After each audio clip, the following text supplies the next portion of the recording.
Então, muito boa tarde, caras e caros colegas, Sr. Secretário de Estado. Estamos em condições de dar início à nossa reunião. Gostava de chamar a atenção que, apesar dos nossos esforços para adaptar e reduzir tanto quanto possível a grelha de tempos, mesmo assim, teoricamente, temos 88 minutos possíveis, o que implica uma sobreposição de quase meia hora, 28 minutos, sobre a reunião da Comissão de Orçamento e Finanças. Portanto, sem prejuízo da exteriorização das preocupações e das questões que cada um das senhoras e senhores deputados queiram colocar, o que vos solicitava é que procurassem ser tão concisos quanto possíveis, assim como o Sr. Secretário de Estado, sem prejuízo, naturalmente, do exercício pleno das nossas competências. E assim sendo, e sem mais delongas, eu agradeço a presença do Sr. Secretário de Estado e tem 10 minutos para expor o que é suposto vir a acontecer no Conselho Europeu Extraordinário, que terá lugar nos próximos 30 e 31 de maio e que tem como temas, como bem viram, a questão da Ucrânia, defesa, energia e segurança alimentar. Sr. Secretário, a palavra é sua. Muito obrigado, Sr. Presidente, senhoras e senhores deputados. É um gosto estar aqui mais uma vez convosco, hoje para antecipar aquilo que será discutido no Conselho Europeu Extraordinário da próxima semana, nos dias 30 e 31 de maio. Em primeiro lugar, como não poderia deixar de ser, há um tema que irá marcar não apenas a próxima, mas provavelmente e infelizmente as próximas reuniões do Conselho Europeu, que é o tema ainda da Ucrânia, nas suas diversas dimensões, porque efetivamente temos um país nas fronteiras da União Europeia que continua a carecer da nossa solidariedade na defesa do seu território e das suas populações, tanto no imediato como mais para a frente irá também necessitar de uma ajuda significativa da União Europeia no médio e longo prazos, designadamente para o esforço que será muito significativo de recuperação e de reconstrução do país. A União Europeia tem estado empenhada no apoio à Ucrânia, nas suas várias dimensões, apoio financeiro, humanitário, militar, político, diplomático, e é isso que voltará a estar em cima da mesa do Conselho Europeu na próxima semana. Este foi também, como é sabido, um dos pontos altos da visita que o Primeiro-Ministro realizou ainda no fim de semana passado a Kiev, comprometendo-se com uma ajuda financeira de 250 milhões de euros para ajudar a Ucrânia, o que é um apoio para um país da nossa dimensão muitíssimo significativo, mas também um sinal inequívoco de que o nosso país está empenhado em colaborar com o governo ucraniano e em responder às necessidades mais prementes causadas pela guerra. Este apoio muito significativo soma-se, aliás, a vários outros, cerca de 25 milhões que foram já concedidos em apoio médico, humanitário e ao nível do acolhimento de refugiados, cerca de 2,1 milhões de euros, que foi o compromisso que Portugal assumiu ainda recentemente numa conferência de doadores organizada pela Polónia. 1,7 milhões de euros no domínio da proteção civil, em artigos médicos e de proteção civil, e também, muito recentemente, na visita à Polónia, o Primeiro-Ministro referiu também a nossa disponibilidade para ajudar a Polónia com cerca de 50 milhões de euros no que diz respeito ao acolhimento de refugiados, uma vez que sabemos que este país tem sido aquele que tem recebido a maior vaga de refugiados da Ucrânia. Tudo isto acresce naturalmente ao papel de contribuição determinante e ativa que o nosso país tem adotado no quadro da União Europeia, quer na construção de soluções de apoio à Ucrânia, quer no desenho de sanções a aplicar à Rússia e aos seus oligarcas. O Conselho Europeu da próxima semana será mais uma oportunidade para tanto Portugal como a União Europeia mostrarem que se encontram ao lado do povo ucraniano neste conflito. Aí serão discutidos essencialmente no plano de curto prazo uma proposta de reforço da assistência macrofinanceira à Ucrânia até 9 mil milhões de euros para este ano 2022 para apoiar a Ucrânia nas suas necessidades de curto prazo, e o que esperamos é que seja possível sair do Conselho Europeu um mandato claro a atribuir à Comissão para proceder a este reforço de assistência macrofinanceira à Ucrânia, que acresce a todo o apoio que já lhe tem vindo a ser concedido, e depois um início de discussão quanto ao papel que a União Europeia terá na reconstrução, no esforço de reconstrução, quando chegarmos a esse momento. Não é possível ainda pôr um número à frente desta tarefa, uma vez que, como é sabido, a guerra ainda está em curso, mas será certamente um montante muito avultado de que a Ucrânia necessitará para a recuperação do seu país e para a reconstrução das infraestruturas destruídas e, naturalmente, a Europa, a União Europeia, terá que estar na linha da frente, terá um papel muito relevante a desempenhar neste apoio à reconstrução.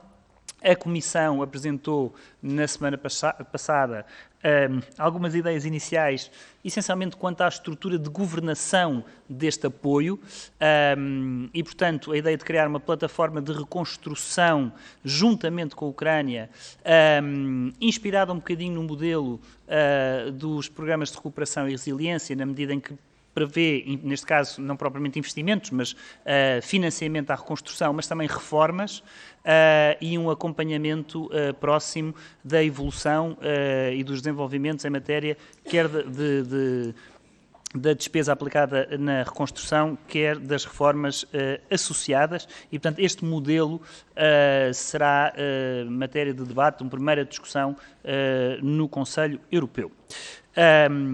Quanto ao pedido da adesão da Ucrânia, não se espera que seja um tema para este Conselho Europeu, mas provavelmente apenas para o seguinte, para o Conselho Europeu Ordinário de junho, uma vez que neste momento aguardamos o parecer da Comissão Europeia e só em função desse parecer nos poderemos pronunciar. Quanto às sexto pacote de sanções, é sabido como o trabalho está em curso, com vista a fechar um acordo quanto à aprovação desse sexto pacote de sanções. Não há ainda uma conclusão a esse respeito.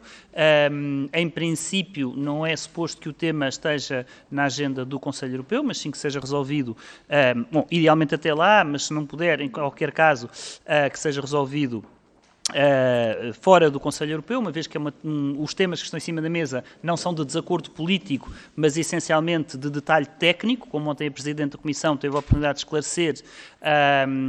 Não aliás, há um entendimento político de fundo quanto à necessidade de adotar este sexto pacote de sanções. Há questões difíceis do ponto de vista técnico quanto a certos países que têm uma dependência muito profunda relativamente ao petróleo e ao tipo de petróleo que vem da Rússia em concreto, e, portanto, são essas questões técnicas que estão em cima da mesa.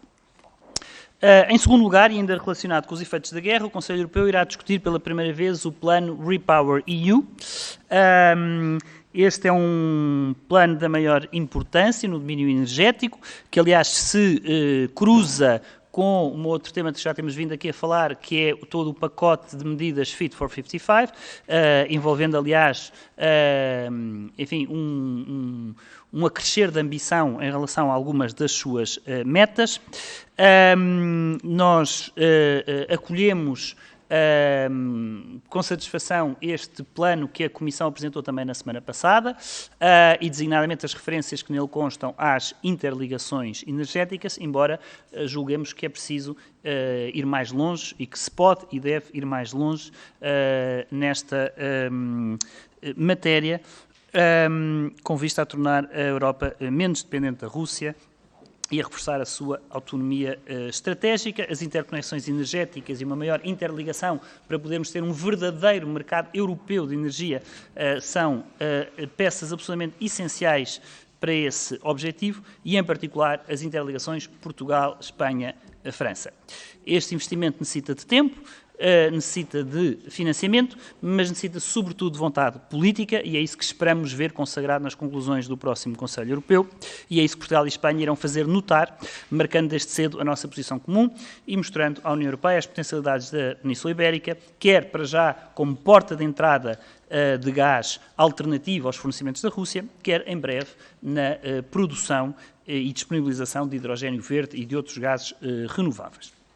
Já no imediato, conseguimos oferecer uma alternativa sólida e célere, graças às condições existentes no Porto de Águas Profundas de Sines, que, por via de transshipment, pode começar desde já a diversificar rotas, fontes de abastecimento e fornecedores de matérias-primas energéticas para o resto da Europa.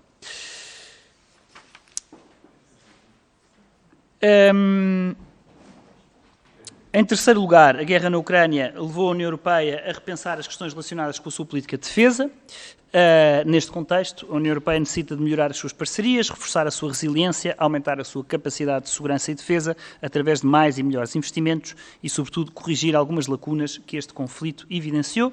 Este será também um dos pontos em discussão, designadamente o reabastecimento de estoques militares de Estados-membros que têm vindo a fornecer material militar à Ucrânia e o reforço da sua capacidade de defesa através da coordenação entre Estados-membros no desenvolvimento e reforço das suas capacidades, na aquisição conjunta de material e, sobretudo, para nós é muito importante associar a isto a ideia do reforço da base tecnológica e industrial da defesa europeia com o envolvimento de pequenas e médias empresas e não apenas de grandes empresas.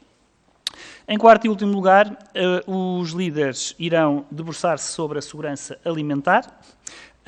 O Conselho Europeu irá discutir a necessidade de robustecer a coordenação entre Estados-membros para garantir uma resposta global ao problema da segurança alimentar causado pela invasão da Ucrânia e salienta-se neste âmbito a importância de ferramentas como a ferramenta FARM, a ferramenta Missão de Resiliência Alimentar e Agrícola, em português, que é uma iniciativa da presidência francesa, baseada em 3 pilares: comércio, solidariedade e produção, para mitigar as consequências ao nível dos preços, ao nível da produção e ao nível da oferta de cereais. A União Europeia procurará também manter o comércio global de produtos alimentares livre de barreiras comerciais injustificadas e, aliás, levantou toda e qualquer tarifa em relação a matérias-primas alimentares vindas da Ucrânia e, para além disso, tem de trabalhar, irá trabalhar no desenvolvimento de corredores solidários para permitir escoar os cereais da Ucrânia, que neste momento não estão a conseguir sair da Ucrânia por força do bloqueio russo.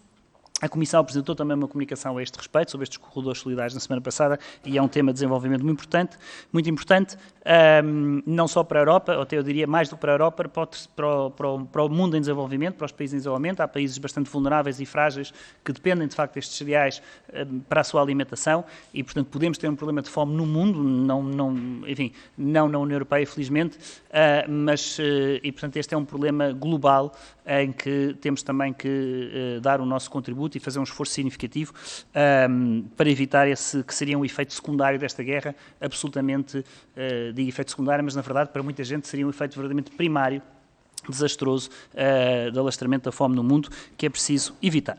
Bom, em síntese, são estes os temas que estarão na agenda no próximo dia 30 e 31 de maio. Em relação a todos eles, espero uma resposta robusta, sólida e solidária, uma resposta europeia. Obrigado. Muito obrigado, Sr. Secretário de Estado dos Assuntos Europeus. Vamos então dar início à nossa primeira ronda. O Grupo Parlamentar do PS intervirá através do deputado João Paulo Rebelo e da deputada Cristina Mendes da Silva. A Cristina na segunda ronda e o João Paulo na primeira. Então peço desculpa, não era essa a indicação que tinha. João Paulo Rebelo tem a palavra. Muito obrigado, Sr. Presidente. Cumprimento naturalmente o Sr. Secretário de Estado. As boas-vindas novamente a esta nossa Comissão dos Assuntos Europeus. É sempre um gosto recebê-lo. Cumprimento todas as senhoras e os senhores deputados também aqui presentes. E peço desculpa desde já, Sr. Presidente, mas de facto a deputada Cristina Mendes da Silva fará a sua intervenção na segunda ronda. Também aqui a tentarmos responder justamente ao seu apelo de, com algum poder de síntese, tratarmos estas matérias para que possamos, alguns de nós, estamos comprometidos também com a discussão que acontece em plenário no âmbito da Comissão de Orçamento e Finanças e de resto, Sr. Secretário de Estado, a verdade é que as nossas últimas reuniões têm vindo a abordar muitos, eu diria, a generalidade dos temas que nos trouxe nesta antevisão, nesta antecipação do Conselho deste Conselho Extraordinário de 30 e 31 de maio.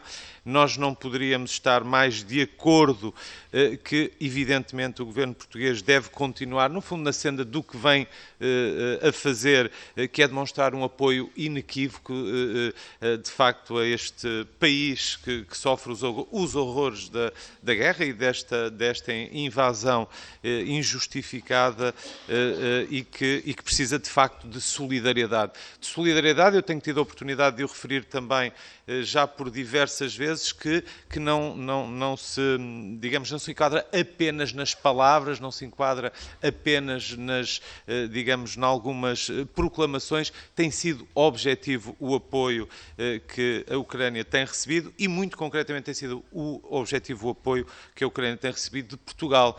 O Sr. Secretário de Estado teve a oportunidade de já referir aqui alguns montantes que já conhecíamos no âmbito de apoio médico, humanitário, também da Conferência de Doadores que foi promovida de facto pela Polónia.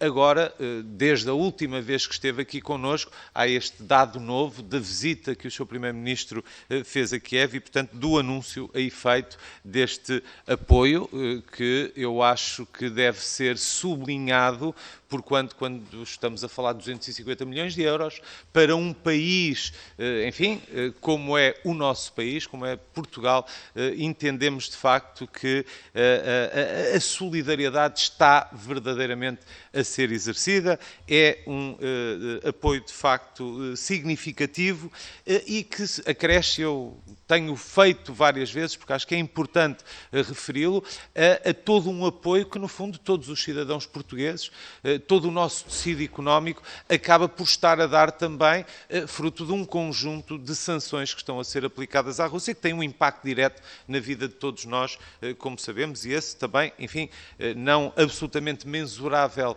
ao euro ou ao cêntimo, se nós quisermos, é evidentemente muito significativo.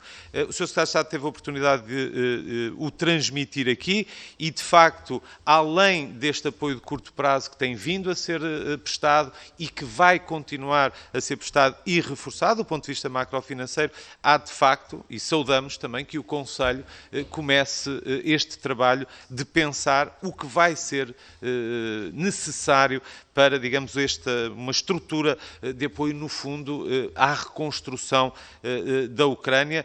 Seguramente estaremos numa fase preliminar, mas é tempo justamente de começar a pensar, a refletir e a traçar já alguma estratégia, alguns planos sobre esta matéria. A energia é, de facto, também um dos temas da agenda deste Conselho. É um tema forte, como todos nós reconhecemos.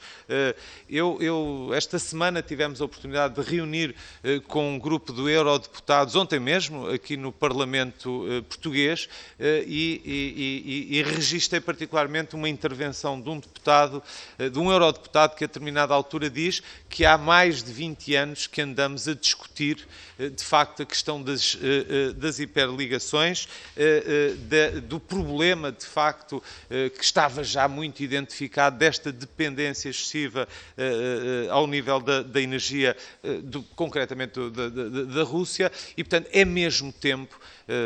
Costuma dizer-se, todas as tragédias naturalmente trazem também oportunidades e esta é indiscutivelmente uma oportunidade para, como também o Sr. Secretário de Estado disse, com afirmativamente e decisivamente serem feitos e darmos passos onde as coisas já parecem estar a caminhar para aí também, mas como o Sr. Secretário de Estado disse, e nós não poderíamos estar mais de acordo, temos mesmo de ir mais longe, podemos ir mais longe, a vontade política tem mesmo que se afirmar e, portanto, os 5 minutos passam tão rapidamente, Sr. Presidente, que vou de facto terminar sem antes só deixar aqui uma ideia. A deputada Cristina Mendes da Silva abordará este tema também, mas é obrigatório procurarmos, de facto, vias alternativas para a exportação ou para a saída dos cereais da Ucrânia para a Europa e, evidentemente, para países muito mais necessitados que nós também. Muito obrigado.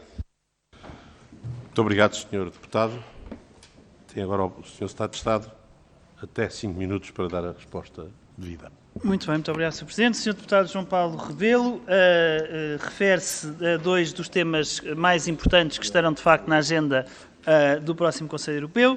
Em relação à Ucrânia, e, no caso da Ucrânia, em particular, o tema do apoio, porque, enfim, obviamente, a guerra na Ucrânia, a invasão absolutamente injustificada, ilícita, inaceitável da Ucrânia por parte da Rússia, convoca diferentes dimensões de análise, mas o que estará essencialmente na agenda deste Conselho Europeu é a dimensão de apoio à Ucrânia e da solidariedade que temos vindo a conceder e que é absolutamente premente continuarmos a conceder à Ucrânia, tanto numa lógica de assistência imediata e de curto prazo, e aí, volto a frisar, é muito importante que o Conselho Europeu, este Conselho Europeu, dê um mandato claro à Comissão de aprovação da assistência, do reforço da assistência macrofinanceira à Ucrânia para ajuda de liquidez de imediato até 9 mil milhões de euros e que façam um primeiro debate sobre um tema que ainda não é, infelizmente ainda não é um tema de agora, mas sobre o qual devemos já começar a pensar e a preparar-nos, que é o tema do apoio à reconstrução.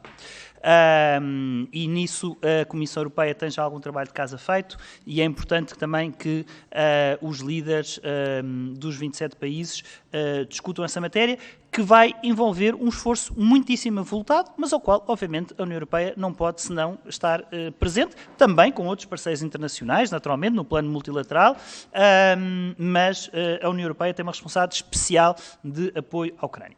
E Portugal, como dizia bem, tem feito a sua parte de forma muito significativa. Eu tive a oportunidade, na minha intervenção inicial, de referir já diversos valores do apoio que tem vindo a ser concedido à Ucrânia, quer ao nível do apoio humanitário, quer do apoio como material médico, quer no acolhimento de refugiados, quer também, não referi, aliás, mas também na concessão direta de material militar, tem vindo a ser concedido à Ucrânia, no fundo, para a legítima defesa que a Ucrânia está a exercer face a esta agressão, de tudo isto, de facto, realça-se esse acordo que foi assinado na ida do Primeiro-Ministro a Kiev, num valor absolutamente bastante avultado para um país da nossa dimensão, 250 milhões de euros, 100 milhões de euros no imediato e depois 50 milhões de euros nos 3 anos seguintes. É isso que está em causa. É talvez, enfim, quando nos comparamos com outros Estados-membros, é seguramente um dos compromissos mais robustos que até ao momento foram feitos, e isso é particularmente significativo, sendo certo que, naturalmente, no plano da União Europeia vai ser preciso ir muito além disto, e é esse debate também que estará em cima da mesa. Quanto à energia, é verdade, andamos a falar há muitos anos de interligações, há anos demais, e eu creio que o que é preciso é agora fazer a Europa ver que é preciso deixar de apenas falar do tema, é preciso passar das palavras aos atos, é preciso começar a concretizar. E, portanto, vemos como positivo o facto de, nesta comunicação sobre o Repower EU, estarem previstas as interconexões ibéricas, mas verdadeiramente temos que, não nos podemos apenas bastar com referências, que é importante que constem, mas é preciso que isso se traduza num trabalho prático de investimento, de aplicação, de construção dos gasodutos, das interligações, isto no plano do gás também, no plano da eletricidade, porque, de facto, a Península Ibérica, e em concreto Portugal, tem um potencial enorme, tanto no imediato para a importação de gás vindo de outras proveniências alternativas à Rússia, uma vez que há 7 terminais, há cerca de 30 e tal em toda a Europa, 7 deles estão na Península Ibérica, 7 terminais, um dos quais é o de Sines, que tem capacidade de receber muito mais gás, e que no imediato podemos fazer chegar ao centro da Europa através de transshipment, mas o ideal seria haver gasodutos que nos permitissem esse gás chegar aqui na fachada oeste atlântica da União Europeia e depois irem para o centro da Europa, onde há maior necessidade de gás, mas também, no futuro, sobretudo, todas estas infraestruturas, aliás, de gás já só fazem sentido, isso é bastante unânime hoje em dia na União Europeia, já só fazem sentido se estiverem preparadas para o hidrogénio, se forem H2 ready. E, portanto, estes pipelines têm que estar previstos não apenas para o gás natural, porque, obviamente, estamos a fazer estamos a abandonar progressivamente os combustíveis fósseis, é isso que está previsto no novo Pacto Ecológico a nível europeu e na Lei do Clima, e, portanto, essas infraestruturas fazem sentido se preparadas para o hidrogénio. E justamente aí no hidrogénio, e essa é uma das apostas claríssimas também da comunicação da Comissão, é que o hidrogénio é a aposta do futuro, e aí nós temos um potencial enorme e, portanto, temos que fazer valer esse potencial da Península Ibérica. Obrigado.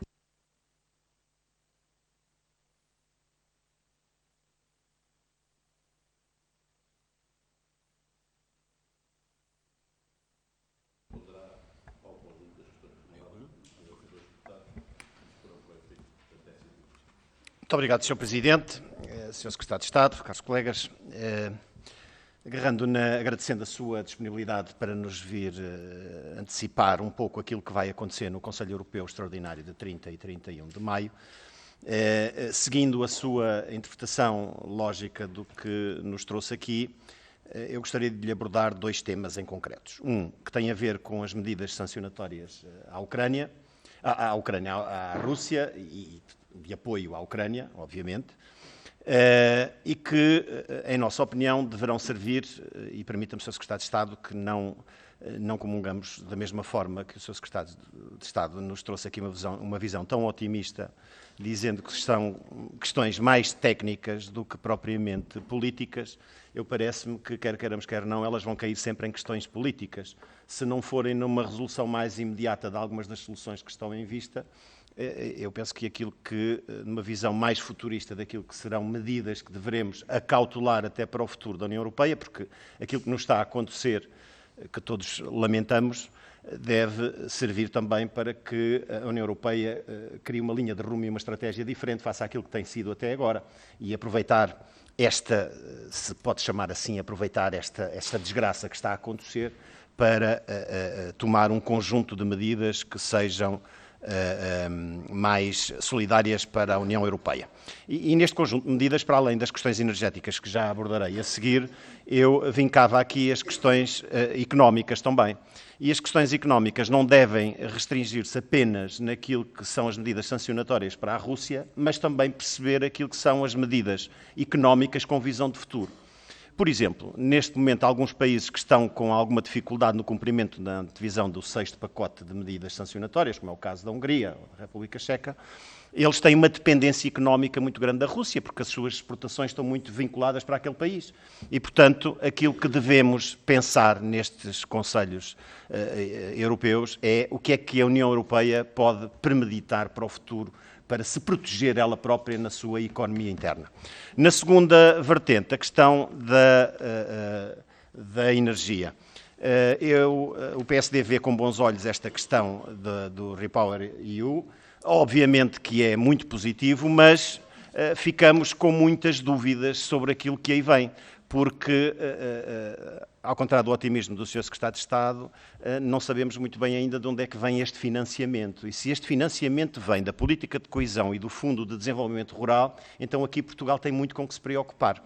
E eu acho que, para além disto, Portugal, ao contrário de Espanha, quando nós nos integramos numa lógica ibérica de soluções, eu acho que Portugal está aqui num patamar ligeiramente ou grande diferença de Espanha. Enquanto que eles reativaram algumas centrais a carvão, nós encerramos. Enquanto que eles têm reservatórios de água, o Sr. Presidente da Comissão sabe muito bem, e têm uma dependência muito grande estratégica da água, nós não temos. Temos 20% de capacidade de retenção e, portanto, esta água pode servir também para a produção energética.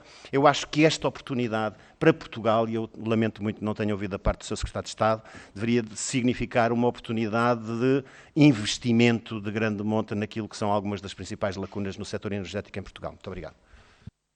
Obrigado, Sr. Deputado. O Sr. Deputado Barbosa de Melo tem a palavra.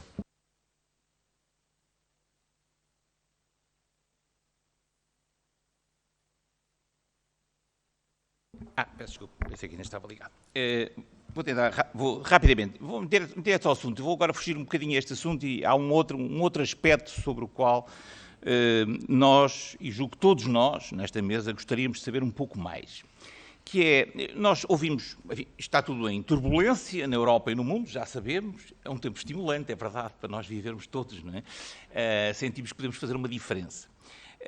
E no meio destes, quando há estes tempos estimulantes, há propostas, às vezes mais, outras vezes menos estimulantes, que surgem em cima da mesa. E nós temos que saber a que é que nós aderimos. E nas últimas duas semanas, em cima da mesa, apareceram algumas propostas que eu julgo que merecem aqui uma reflexão, que não vamos ter tempo para fazer, mas fica em forma de pergunta ao Governo. O que é que o Governo entende que deve ser o posicionamento de Portugal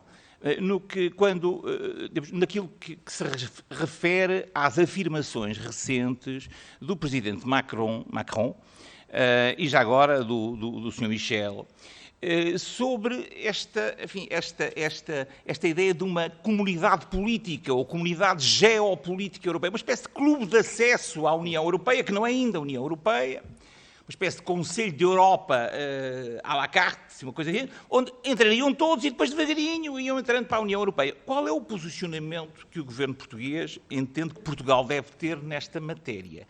Sim ou não? E já agora, porque também foi isso uma das ideias de Macron, sim ou não à ideia de aprofundar a Europa a várias velocidades que vem atrás, digamos, acoplada a esta ideia. Muito obrigado. Obrigado, Sr. Deputado. Sr. Secretário de Estado, tem a palavra. Muito obrigado, Sr. Presidente. Sr. Deputado João Moura, quanto às sanções, obviamente tudo tem uma dimensão política e, naturalmente, a decisão em si, a mera decisão de sancionar a Rússia e os seus oligarcas tem uma carga política fortíssima.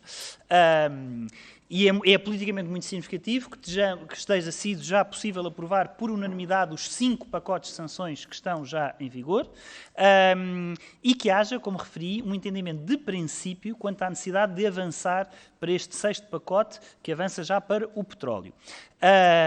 E, portanto, isso, sem dúvida, que tem uma leitura política, tem um sinal e um significado político muito relevante. Aquilo a que eu me referi é que o que falta aquilo em que falta acordar para desbloquear a aprovação deste 6º pacote são essencialmente questões de natureza técnica, que até certo ponto são bem compreensíveis. Estamos a falar de alguns Estados-membros que não têm acesso a mar, que têm acesso, que o petróleo, de que são muito dependentes, vem exclusivamente através de um pipeline que vem da Rússia, que traz petróleo, aquele tipo de petróleo mais pesado que vem dos Urais, e tem refinarias que só estão tecnicamente preparadas para trabalhar aquele tipo de petróleo. E, portanto, de facto, não têm alternativas. E, portanto, é compreensível a questão que estes Estados-membros colocam de terem maiores dificuldades de avançar para um embargo do petróleo russo por estas questões. E são estas questões que precisam ser resolvidas e é isso que está, neste momento, ainda a impedir a aprovação do 6º pacote, que esperamos que possa ser aprovado tão rapidamente quanto possível. Essa é a posição do governo português, muito clara, devemos aprovar este pacote. Agora, compreendemos também que é preciso resolver estas questões porque há especificidades de segurança de abastecimento destes países que têm que são compreensíveis. Como é que a União Europeia se pode proteger no futuro, designadamente, para evitar situações como aquela a que chegámos, desta extrema dependência energética em relação à Rússia? Bom, é justamente trabalhar no desenvolvimento deste programa REPowerEU, que tem em vista justamente esse objetivo, reduzir a dependência, e é trabalhar naquilo que hoje em dia é um objetivo claro da União Europeia, que é o da sua autonomia estratégica. Porque isso é visível não apenas neste domínio da energia, mas foi muito visível também durante a pandemia, em que, em relação a certo tipo de produtos, apercebemos de repente que, com as grandes cadeias logísticas globais a pararem, ficámos absolutamente sem acesso a esse tipo de produtos, que não produzíamos, que não fabricámos na Europa, que vinham de outras latitudes e, de repente, deixámos de ter acesso aos mesmos. E isso levou a um debate e uma compreensão muito clara de que a União Europeia tem de se reindustrializar, tem de reforçar a sua autonomia estratégica e tem também, no plano energético, de reforçar a sua soberania energética e reduzir brutalmente a sua dependência. E é para isso que a Comissão aponta várias pistas na sua comunicação REPowerEU, com vista, por um lado, a permitir poupar energia, que é a melhor maneira de ser menos dependente é gastar menos, é poupar energia, com vista a diversificar fornecedores, com vista a reforçar a transição energética e, sobretudo, acelerar a transição energética, com vista naqueles setores que não são eletrificáveis ou não são tão facilmente eletrificáveis, apostar no hidrogénio como um gás alternativo e, em particular, no hidrogénio verde, no hidrogénio renovável, e, portanto, são estas as pistas para as quais a Comissão aponta e com as quais estamos de acordo. Há um outro tema que eu de facto não referi, a que o Sr. Deputado se refere, onde aí temos de facto mais dúvidas, que é o tema do financiamento para tudo isto. E isso creio que é um tema que levará bastante mais debate na União Europeia quanto às fontes de financiamento para fazer tudo isto. São investimentos avultados, a Comissão estima em 210 mil milhões de euros e de facto temos algumas preocupações com as fontes de financiamento a serem encontradas para este efeito.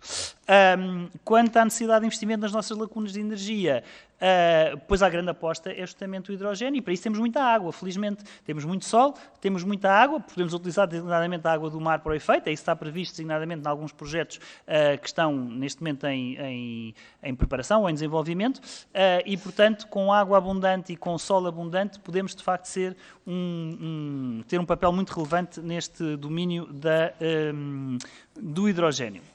Sr. Deputado Barbosa de Melo, quanto a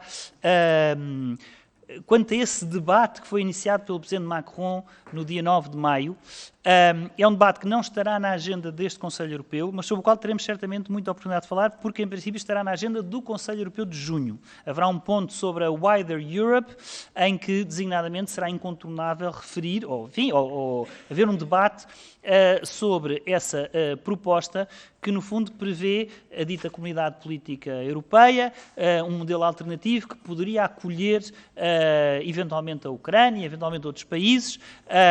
O Presidente Macron falou até de acolher países que já estiveram na União Europeia e que saíram, o caso do Reino Unido. Enfim, não há ainda muitos pormenores sobre o que é esta Comunidade Política Europeia. Portanto, há um discurso do Presidente Macron. Eu creio que se aguarda neste momento que a presidência francesa avance com mais alguns detalhes sobre o que é que está em causa e depois, com base nesses detalhes, haverá oportunidade para termos um debate. Acho que é um debate que vale a pena ter.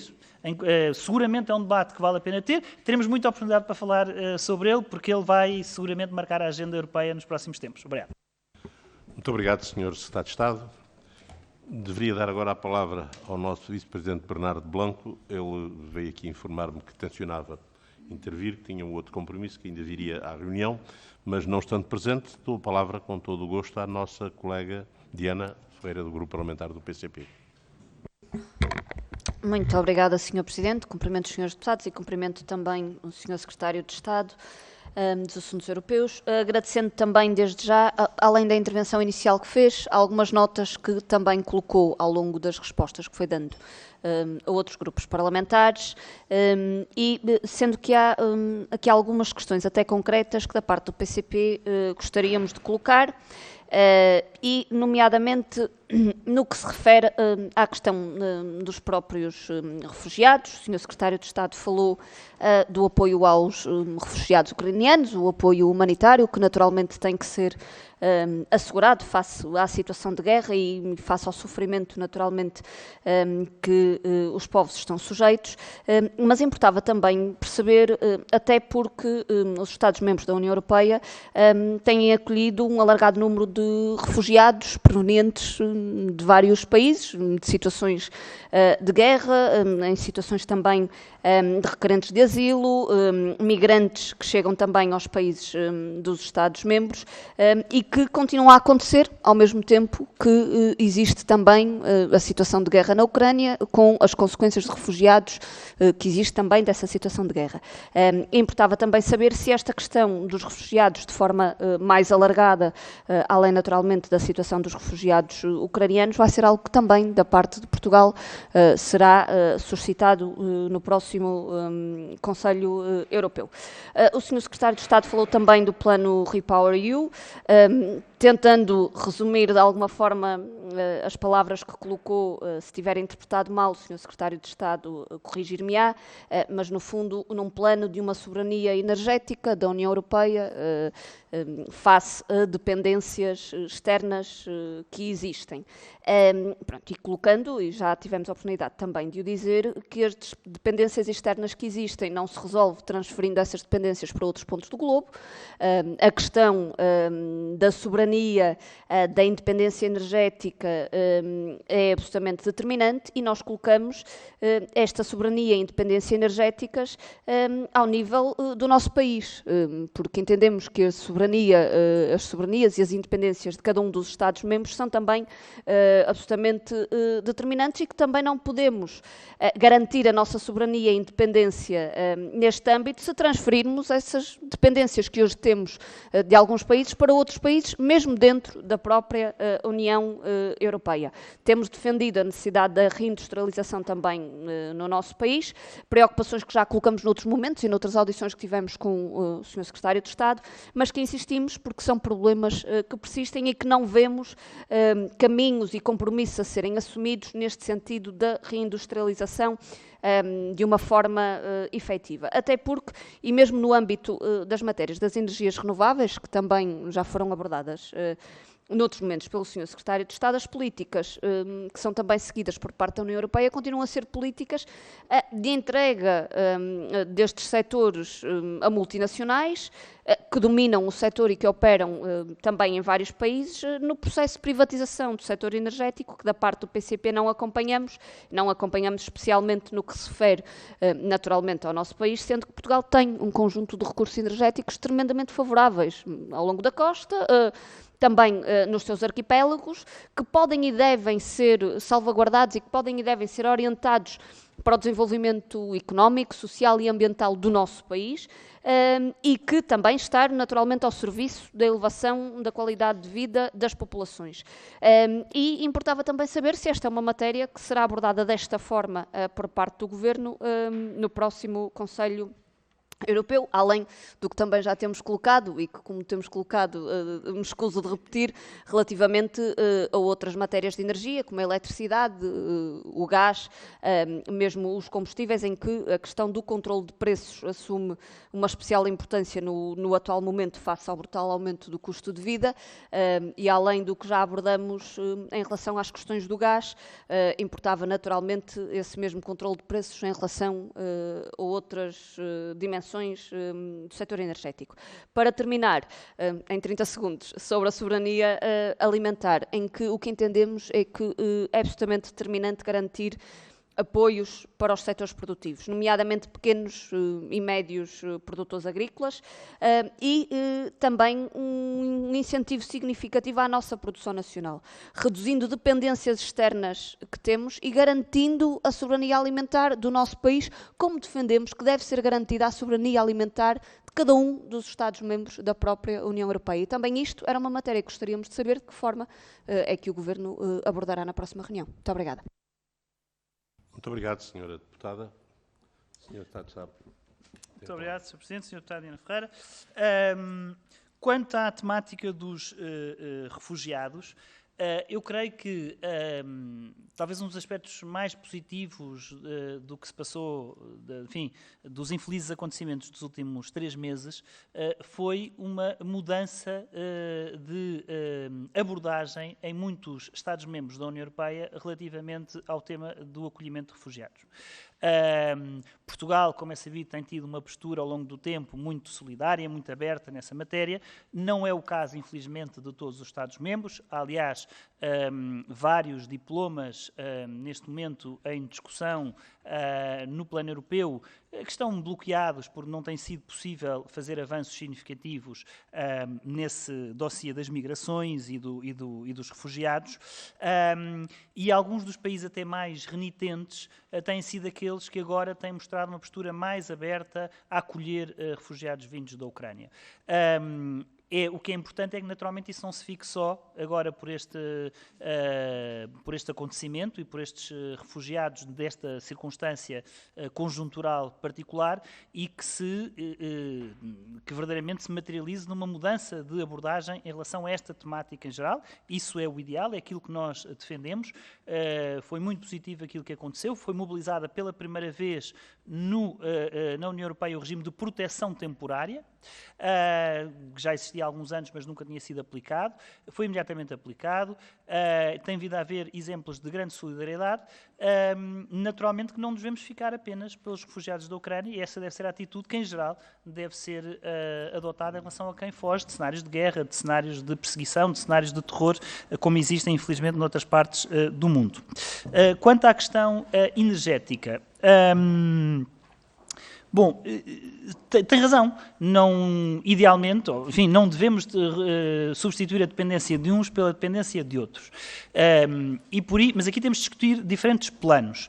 No plano imediato, em que o que queremos é evitar a situação em que a União Europeia agora se viu colocada de grande dependência de combustíveis fósseis da Rússia, o que lhe colocou uma limitação também no plano geopolítico de resposta e de reação a esta agressão russa.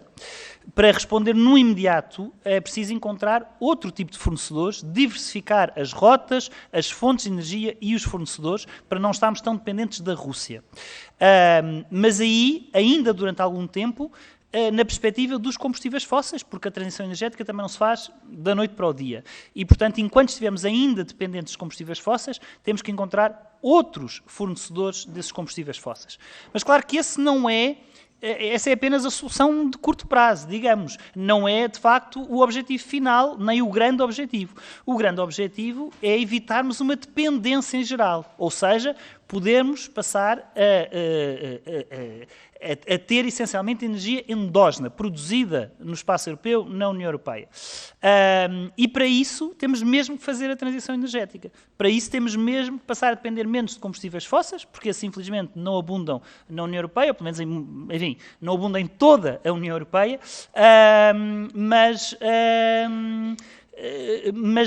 sim, se falarmos de energias renováveis, aí já temos um enorme potencial por explorar. Somos ricos em água, em sol, em vento, e portanto é exatamente isso que temos de fazer, é acelerar a nossa transição energética, não só para termos fontes de energia mais limpas, mas também para sermos menos dependentes de matérias-primas energéticas vindas de fora da Europa e podermos assentar a nossa economia em energia endógena, produzida em Portugal e no resto da União Europeia e de forma limpa e renovável. E é nesse âmbito que se insere a aposta no hidrogênio verde e noutros gases renováveis, e também fora do domínio da energia, como lhe disse há pouco, também esta consciência da necessidade de apostar numa autonomia estratégica da União Europeia, uma autonomia aberta. Não se trata de fechar a União Europeia ao exterior, mas de, designadamente, reindustrializar a Europa. E isso é talvez um tema que agora, fruto dos acontecimentos geopolíticos mais recentes, não tem estado tão na primeira ordem do dia, mas está muito claramente inscrito, por exemplo, nas conclusões da Cimeira Informal de Versalhes, e é uma aposta da União Europeia para os próximos tempos de reforço, designadamente nos domínios em que a economia que se antecipam neste momento, sejam domínios de vanguarda da economia, nos microchips, nas baterias, etc., um reforço da reindustrialização no seio da União Europeia. E isso não tem necessariamente de ser feito através de grandes empresas, é preciso apostar também nas pequenas e médias empresas e também no domínio da energia. Não tem que ser apenas grandes projetos, e por isso são muito importantes as comunidades de energia, a autoprodução, os telhados solares, etc. Tudo aquilo que, através de forma descentralizada, pode ter maior uso de energias renováveis e não necessariamente através de grandes projetos de grandes empresas. Quanto à soberania alimentar, tem que terminar, mas imagino que tenhamos que o tema ainda venha a surgir, ainda venha à baila. Sim, temos que apoiar mais a nossa agricultura, tem sido essa a resposta imediata também que tem acontecido por parte da União Europeia, e temos de pensar também no mundo em desenvolvimento, porque assim neste momento está em risco não só pelo aumento do preço, mas sobretudo pelo acesso a bens alimentares, e portanto é seguramente uma prioridade. Muito obrigado, Sr. Secretário de Estado. Sei quão difícil é abarcar em tão pouco tempo tantos temas, mas, portanto, também apelo também à seletividade das perguntas. É agora a vez da Iniciativa Liberal intervir através do Sr. Deputado Bernardo Blanco. Muito obrigado, Sr. Presidente, e obrigado a todos pela tolerância de terem mudado a ordem. Sr. Secretário de Estado, tenho apenas duas perguntas muito simples. A primeira, depois da nossa conversa de há 1 ou 2 semanas, relativamente ao estatuto de candidato da Ucrânia. Não sei bem se houve aqui um lost in translation na visita do Sr. Primeiro-Ministro, mas foi noticiado, e o Sr. Presidente Zelensky disse, que Portugal reconhecia e apoiaria o estatuto de candidato da Ucrânia para a entrada na União Europeia. Vi isto na imprensa, até achei que poderia ter sido mal interpretado e depois fui ler melhor as notícias, mas era isto que estava noticiado. E por isso que eu gostaria de saber era se foi efetivamente isto que o Sr. Primeiro-Ministro disse na visita oficial, ou se foi mesmo um erro de tradução, digamos assim, e aí, pronto, é compreensível, acontece, e se mantemos então a reticência, vou dizer assim, que o Sr. Secretário de Estado me apresentou há 2 semanas, dizendo que reconhecemos as aspirações europeias, etc., da Ucrânia, mas que não apoiaremos esse estatuto de candidato. Essa era a primeira pergunta. A segunda, muito rápida, foi hoje de manhã noticiado, até já falado ali no plenário, que o Tribunal de Justiça da União Europeia declarou que a cobrança da contribuição do serviço rodoviário constituía uma violação das regras europeias. Bem sei também que há 2 semanas já lhe fiz uma pergunta idêntica e o Sr. Secretário de Estado respondeu-me que era competência do Ministério das Finanças, mas tendo em conta que é a segunda em tão pouco tempo violação de regras europeias, gostaria que me dissesse, pelo menos, que irá alertar os seus colegas nesse sentido. Muito obrigado, Sr. Secretário de Estado. Muito obrigado, Sr. Deputado. O Sr. Secretário de Estado tem a palavra. Muito obrigado, Sr. Presidente. Sr. Deputado Bernardo Blanco, quanto ao estatuto de candidato, a posição do Governo tem sido clara desde o primeiro momento e mantém-se idêntica, e foi a mesma que foi expressa pelo Sr. Primeiro-Ministro na sua viagem a Kiev. Valorizamos a opção clara da União Europeia, valorizamos a opção clara da Ucrânia pela União Europeia. Creemos que é importante manter a unidade da União Europeia no que diz respeito a este tema e evitar qualquer divisão. E aguardamos, neste momento, o parecer da Comissão Europeia, que está em produção, que será apresentado em princípio durante o mês de junho, e só em face desse parecer nos poderemos pronunciar sobre essa matéria. Por isso, aliás, essa matéria não é objeto da agenda do próximo Conselho Europeu, sê-lo-á em princípio do Conselho Europeu Ordinário de junho, de final de junho, e, portanto, nessa altura, já com o parecer da Comissão Europeia, em função do que for a apreciação que a Comissão Europeia fizer das respostas que a Ucrânia apresentou ao questionário que lhe foi enviado, nessa altura, então, podemos pronunciar-nos de forma mais consistente sobre o tema.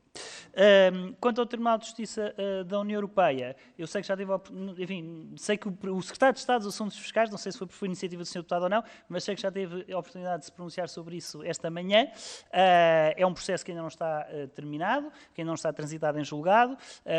A decisão do Tribunal de Justiça é recente e estamos a analisar as suas implicações e, portanto, neste momento não lhe consigo adiantar mais sobre o assunto, a não ser que temos um grande respeito pelo Estado de Direito dentro da União Europeia e pelas decisões do Tribunal de Justiça da União Europeia. Obrigado. Muito obrigado, Sr. Secretário de Estado. Com esta intervenção concluímos assim a nossa primeira ronda e passaria de imediato à segunda, relembrando que cada deputado disporá de até 1 minuto e meio e o Sr. Secretário de Estado responderá ao conjunto das questões em igual tempo.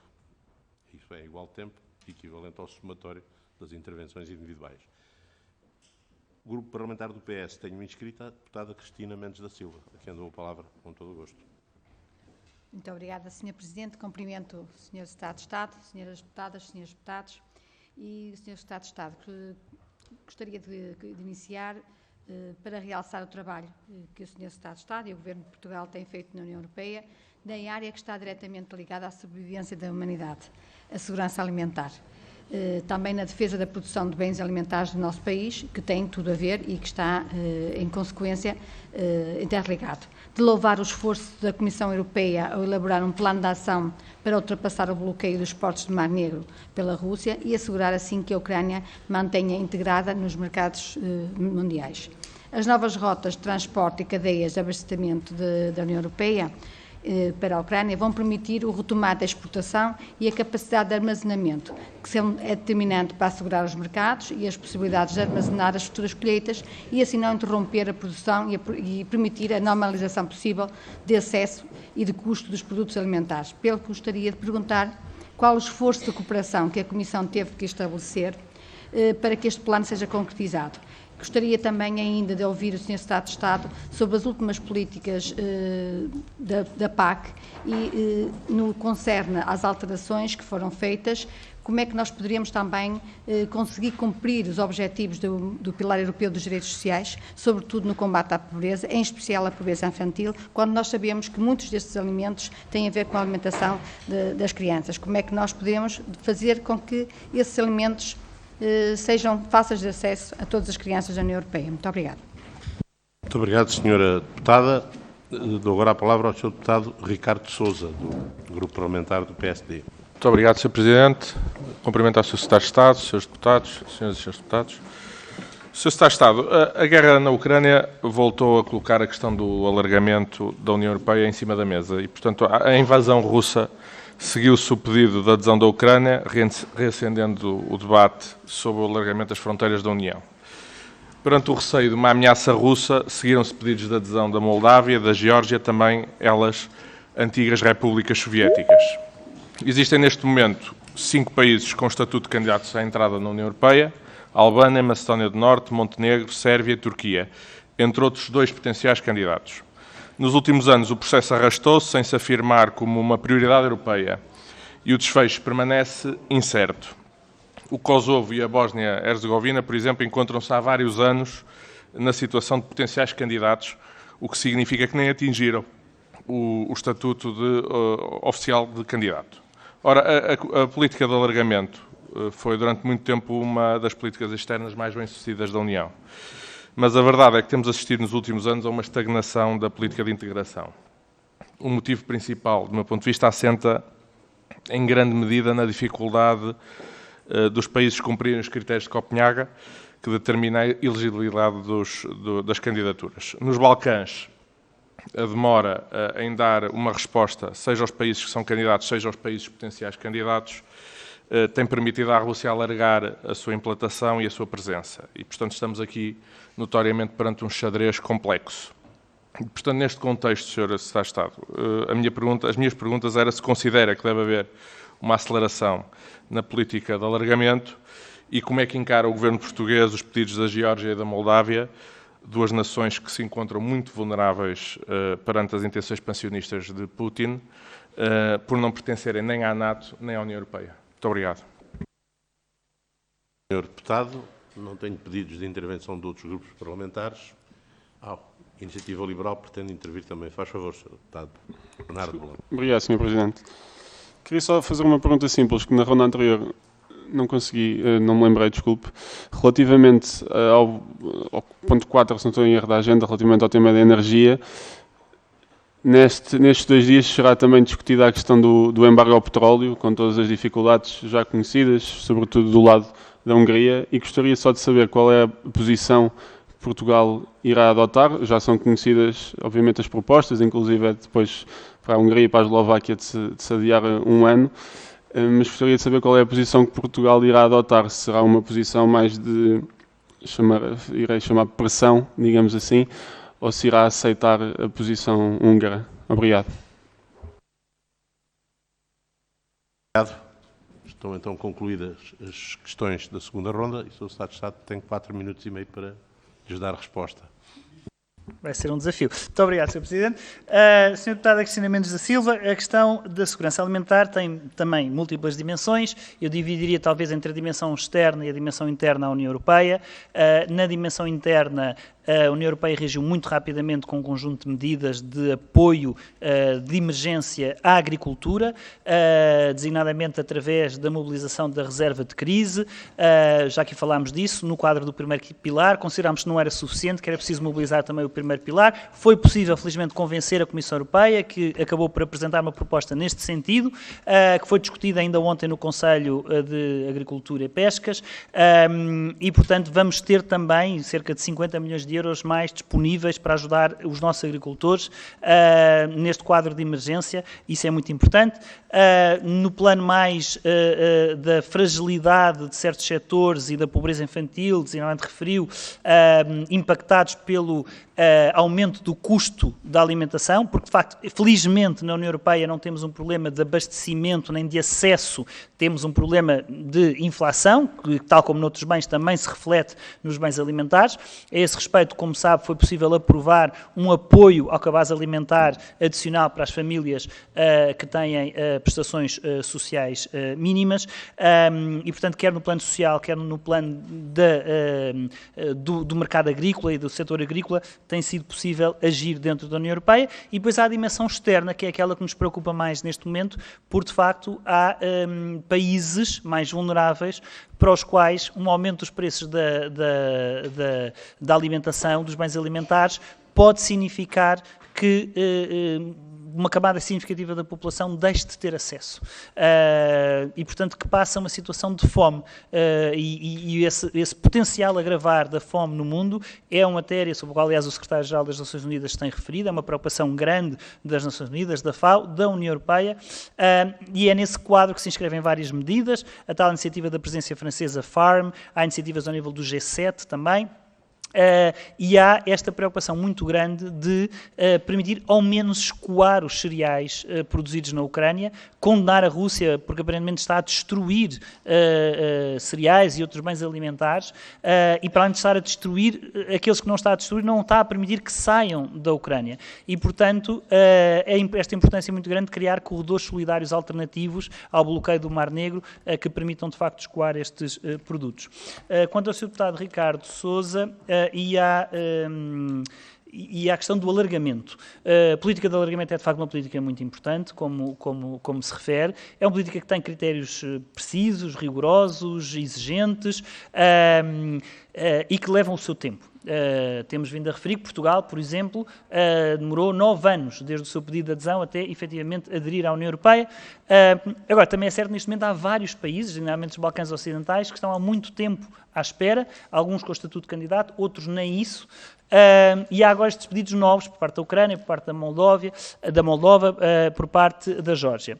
Em relação a estes, aguardamos, como digo, a pronúncia da Comissão Europeia, e, portanto, só em função dessa pronúncia, desse parecer, é que nos poderemos pronunciar sobre se há condições ou não de terem estatuto de candidato e mais à frente virem a aderir. Sobre os Balcãs Ocidentais, de facto, a posição de Portugal tem sido de abertura ao desenvolvimento desses processos e ao avanço desses processos. Há razões várias, não tenho aqui tempo para entrar em pormenores, de bloqueios vários que não têm permitido avançar mais, de forma mais célere nesses domínios.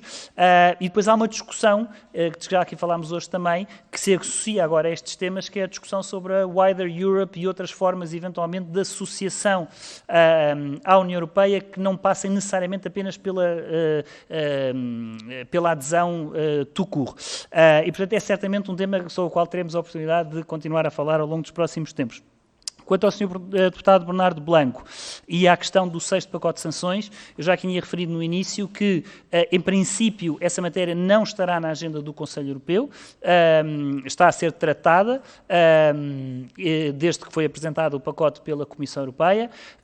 A posição de Portugal é de apoiar, sem qualquer dúvida, a adoção deste pacote de sanções e, portanto, o que queremos é que o mais rapidamente possível, idealmente, aliás, até ao Conselho Europeu, mas, enfim, se não for possível, quanto mais rapidamente possível, este 6º pacote de sanções no que diz respeito ao petróleo.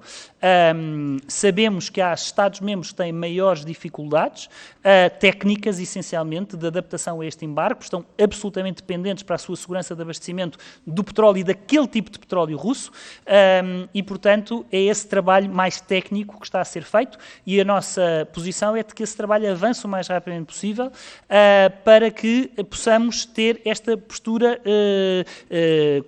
continuar a ter esta postura unida frente à Rússia, de avançar em sanções cada vez mais exigentes. É esta a nossa posição de forçar e querer que a União Europeia avance para já neste 6º pacote de sanções em relação ao petróleo tão cedo quanto possível. Obrigado. Muito obrigado, Sr. Secretário de Estado. Permitam-me, desculpem, mas não resistam uma pequena observação. Quando falamos do período da nossa adesão, foram 9 anos, mais 7 anos para o setor agrícola. Tivemos um período transitório de 7 anos, só entramos plenamente 7 anos depois. Era, aliás, um período de 10 anos, que foi antecipado em 3. Portanto, a coisa não é mesmo fácil, como sabemos. Caros colegas, eu pedi-vos só, agora, aqui ainda dentro deste ponto da ordem de trabalhos, mas extra agenda da discussão pré-conselho, uma questão que me foi posta há pouco pelo Sr. Secretário de Estado e que eu agradeço, portanto, que ele esteja presente, porque é uma questão importante e que tem algum melindre, que é o seguinte. Está em processo de aprovação o regulamento do Parlamento Europeu e do Conselho, que altera um outro regulamento, 2018, igualmente, obviamente, do Parlamento e do Conselho, no que refere à recolha, conservação e análise pela Eurojust de provas relacionadas com genocídio, crimes contra a humanidade e crimes de guerra. Portanto, está a ser desencadeado um processo de aprovação acelerada, o que quer dizer que o Governo, segundo foi dito, ter-se-á de pronunciar hoje mesmo até às 4 da tarde. Mas isto implica pronunciamento parlamentar, que, de acordo com as regras ordinárias, teríamos 8 semanas para o fazer. Portanto, tendo o Governo de responder às 4 da tarde, não tendo nós hipótese de decidir, isto implicará que o Governo, invocando a não pronúncia parlamentar, seja obrigado a abster-se. Agora, numa matéria com esta sensibilidade, uma interpretação de uma abstenção do Governo português parece-me algo muito sensível. Daí que penso que devo pôr à consideração que nós temos um quórum deliberativo. A única alternativa para o Governo poder responder positivamente a esta matéria é o Parlamento abdicar de se pronunciar sobre este assunto. Portanto, ao fim e ao cabo, é passar uma carta em branco sem discussão, que penso que pode gerar alguma polémica, mas ou o fazemos ou o Governo será obrigado a não se pronunciar positivamente. Portanto, é uma questão sensível, que não tive tempo para pôr à discussão antes, pelas razões que são compreensíveis. Não sei se o Sr. Secretário de Estado quer dar alguma informação complementar. Muito obrigado, Sr. Presidente. Eu sei que é uma situação um pouco anómala, mas que deriva da excepcionalidade da situação. Nós fomos hoje contactados pela Presidência Francesa e pelo Conselho relativamente a este projeto de regulamento que altera o regulamento Eurojust apenas para alargar os poderes do Eurojust à investigação deste tipo de crimes, crimes de guerra, essencialmente, genocídio, crimes contra a humanidade e crimes de guerra, e designadamente, obviamente, em relação à situação da Ucrânia. Portanto, trata-se de permitir à Eurojust alargar para o campo de atuação da Eurojust também a investigação destes crimes, para que possa colaborar na investigação deste tipo de situações na Ucrânia. Foi uma proposta que a Comissão apresentou recentemente e fomos contactados hoje mesmo pelo Conselho, dizendo-nos que a intenção seria a de aprovar isto muito rapidamente via procedimento escrito. Claro que isso só é possível, ou só é possível da nossa parte pronunciarmos favoravelmente face a este pedido, que nos pedem resposta até às 4 da tarde, se a Assembleia da República, que é obviamente uma matéria da competência da Assembleia da República, prescindir do seu prazo de 8 semanas para emitir o seu parecer, e é isso que eu, enfim, pedi ao Sr. Presidente da Comissão que se podia colocar à vossa consideração. Obrigado. O Estado de Estado, portanto, se eu percebi bem, há um procedimento escrito, portanto, não vai haver uma próxima reunião do Conselho de Assuntos Gerais para aprovar isto. Não, será por procedimento escrito. É que se houvesse, portanto, fosse encurtar o período, não é? Agora aqui é pura e simplesmente não ter período nenhum, não é? Portanto, não sei se os seus deputados querem pronunciar-se ou não. Quer dizer, estamos sujeitos, para sermos completamente sinceros, a duas questões.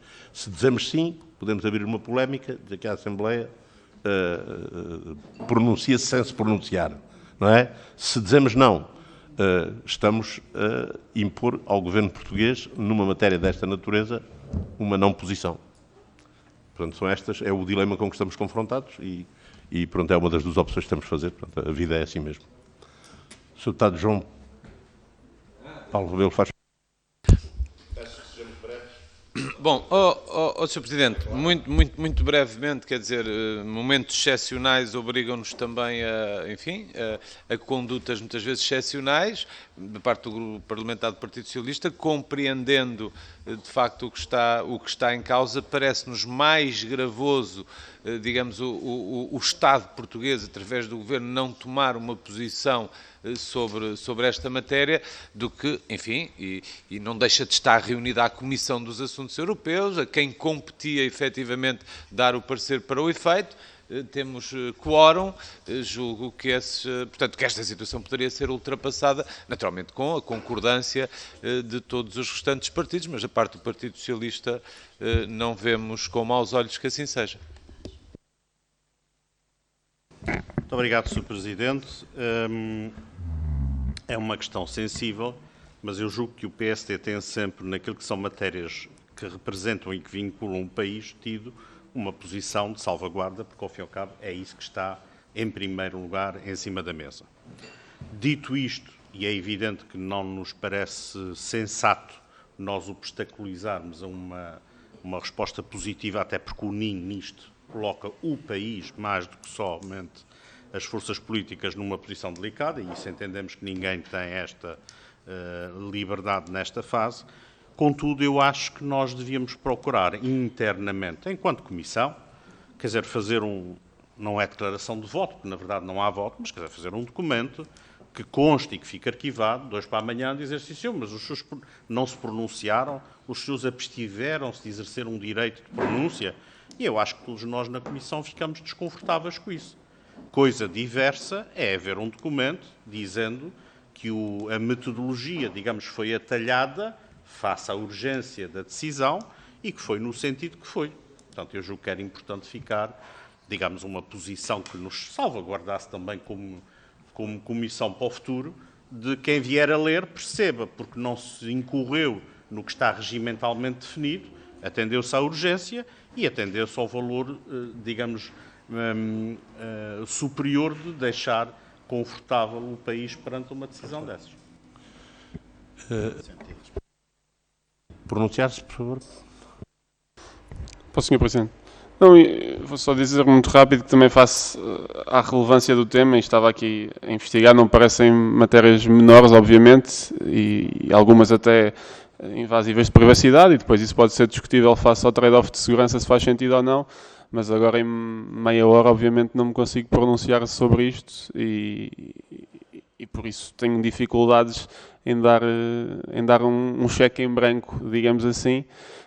E por isso, nesta questão, eu sei que não houve nenhuma votação agora, mas se caso haja, será de abstenção do nosso lado. Nós estamos regularmente confrontados com alguns problemas. Primeiro, este ponto não foi agendado para esta ordem de trabalhos, não é?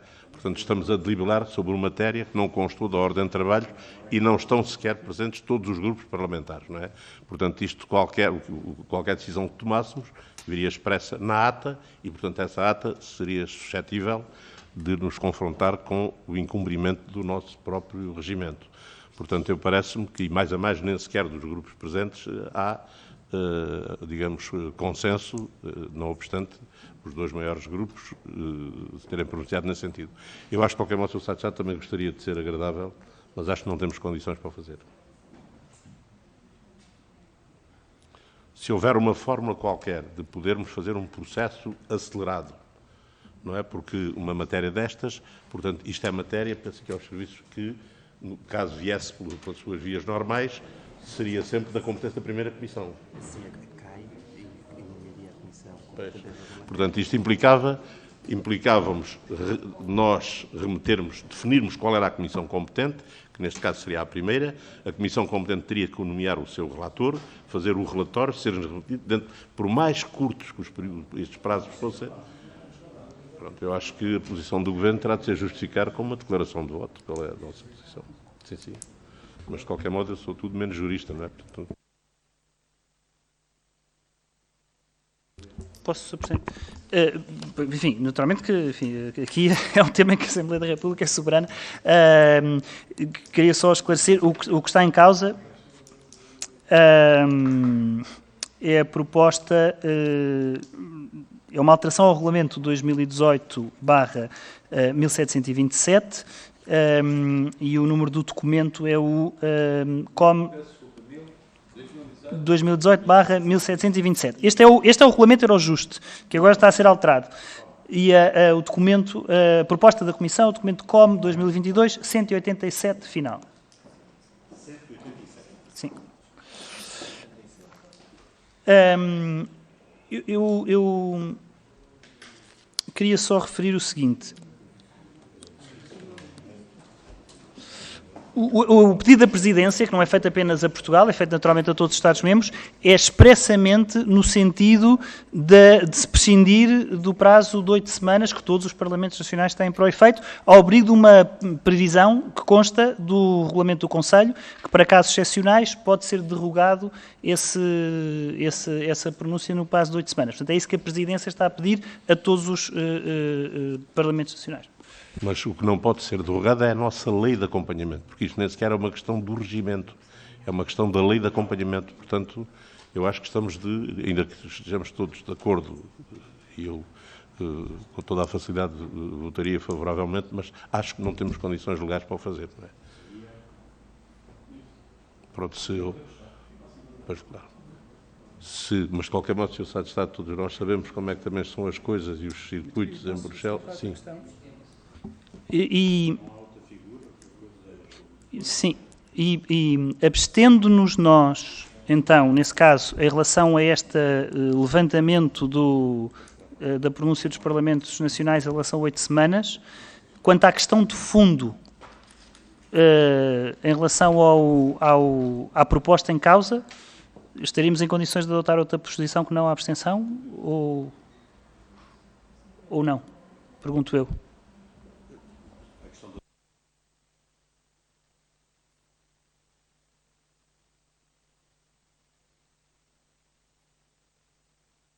Há outra questão que resulta da própria lei de acompanhamento e que, aliás, se aplica à outra questão que vamos discutir a seguir no nosso ponto de ordem de trabalhos, que tem a ver com aquele regulamento sobre a transparência e o direcionamento da pergunta.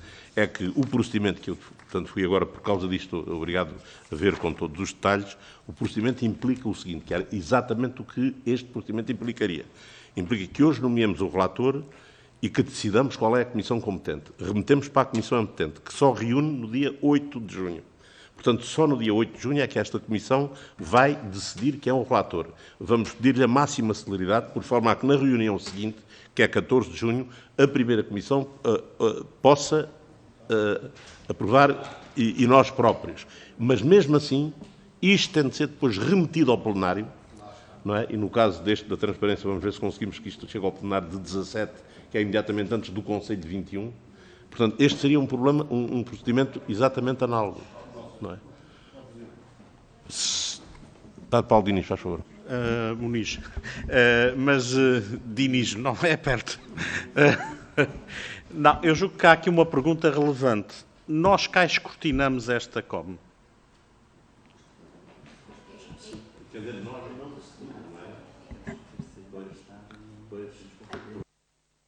Na listagem do escrutínio, não é? Mas temos que conferir isso. Pois. Quer dizer, se não... É de 25 de abril. Mas, ó Presidente, assim nós não temos que nos já pronunciar. Já deve ter passado o prazo. Mas nós não temos que nos pronunciar por um documento que não nos chegou. Não está escrutinado, nós não temos esse problema. E aí, se calhar, tem o problema resolvido.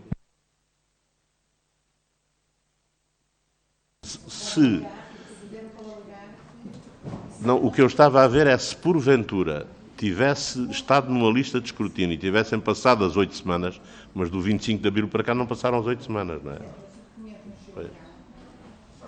Pois, sim. Ó Presidente, nós cá só nos podemos pronunciar sobre documentos que sejam escrutinados e, portanto, se o documento não foi escrutinado, não temos nada que nos pronunciar. Portanto, cabe só ao Governo pronunciar-se. E acho que aí fica o problema resolvido e facilitado, não é verdade? Formalmente. Decisão obrigatória não é. Não é matéria de decisão obrigatória da Assembleia. É decisão facultativa quando nós escrutinamos. Eu acho que essa é capaz de ser a solução. Como nós não escrutinamos até hoje, portanto, o Governo não está dependente da posição da Assembleia, porque a Assembleia não se pronunciou.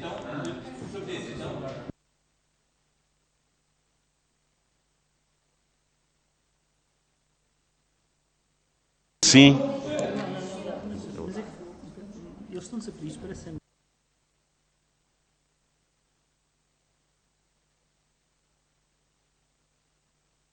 Está a dizer que o pedido que eles fazem é derrogar estas 11 semanas. Mas aqui o problema que nos é colocado é que derrogar estas 11 semanas para 35 minutos. Não é? Não é? Pronto, mas eu acho que os dados são sobre a mesa. Eu acho que a conclusão que podemos tirar, uma deliberação nesta reunião está completamente fora de questão. Não é? Vamos ver agora com estes pormenores se é de facto... Pois claro, sim senhora. Então, caros colegas, pois...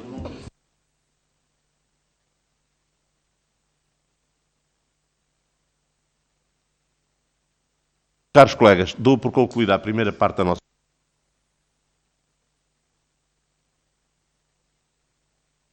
Passamos rapidamente à segunda parte. Tem um ponto 1 de informações, que não tenho nenhuma informação especial a prestar-vos. Um ponto 2 de nomeação do deputado autor de parecer para o regulamento do Parlamento Europeu e do Conselho sobre a transparência e o direcionamento da propaganda política. Cabe ao PS indicar o relator.